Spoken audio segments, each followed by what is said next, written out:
Book of Heaven, Volume 24, May 6, 1928. The children of the divine will shall not touch the earth. Bitternesses of Jesus. The electric wire.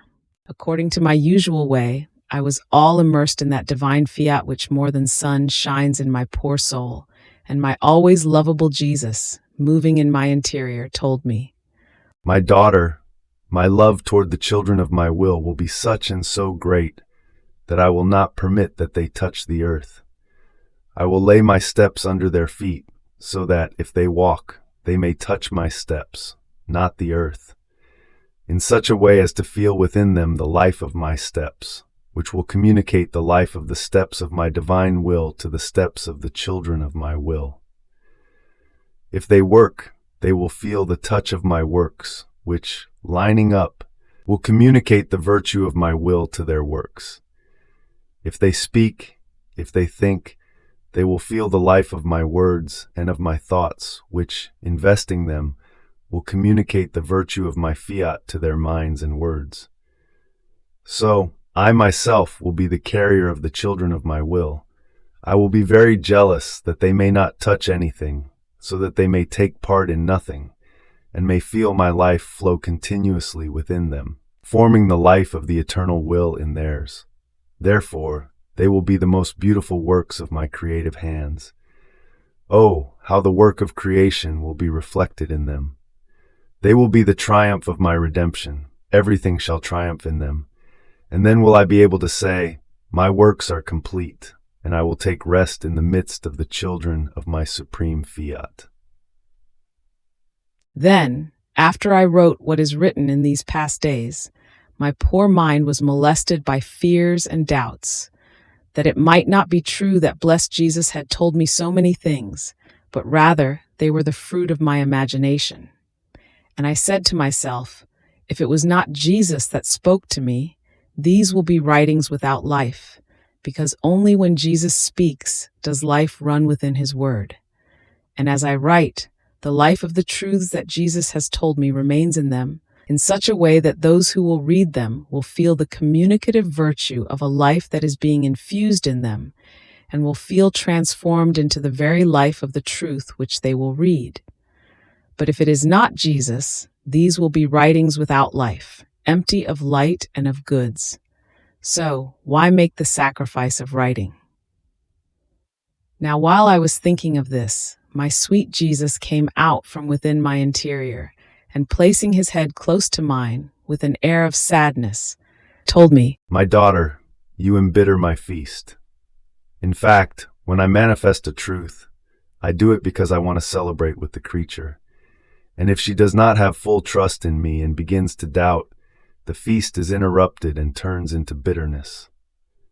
I act like one of two close friends, who, loving his friend very much, wants to pour what his heart contains into the heart of his friend, and as he entrusts to him his secrets and his hidden joys, he makes him aware of everything he possesses. But the friend who is listening shows he does not believe him, and begins to doubt what his friend is telling him. This person embitters his friend and turns his outpouring into bitterness, and so, grieving, he almost regrets his entrustment, and full of bitterness, he withdraws. On the other hand, if his friend believes him, not only does he not embitter him, but he takes part in his goods. Together they celebrate the joys which his friend possesses, and their friendship remains bound with double bonds of love. So I am, or rather, more than friend.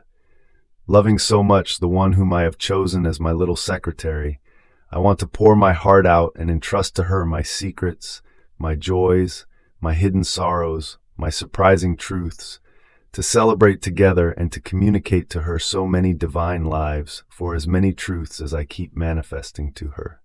If I see that she believes me, I celebrate, and I put out and in feast the joys and the happiness that a divine life can possess, which possesses the infinity of all goods, and the soul is filled and celebrates together with me. But if I see her hesitant, I remain embittered, and she remains empty of the life which I would like to entrust to her. You often repeat to me these scenes of distrust, so be attentive and do not want to turn my joys into bitternesses. I remained all confused and did not know what to answer. After this, I continued my round in the divine will, and my sweet Jesus added, My daughter, as the soul enters into my will, she puts her electric wire in it, which extends up to the point at which one wants to form light. In fact, the light is not formed where the wire is put, but where it ends, concentrating the electricity of light into a light bulb. Now, as the human will enters into mine, at the reflections of the sun of my fiat, it converts into light and forms its little light. And the electricity of my will extends the wire of the human will and forms its little light, more than light bulb, at the point which the soul would like to reach before God. And God, on seeing the little light of the human will, invests it, and with the electricity of his divine light, he converts it into sun and forms the most beautiful ornament for his divine throne. It is so beautiful and delightful to see that the soul from the earth, on entering my divine will, puts in it her electric wire for heaven and extends so much as to reach its center, which is God, forming his adornment of light, and to see these lights converted into sun.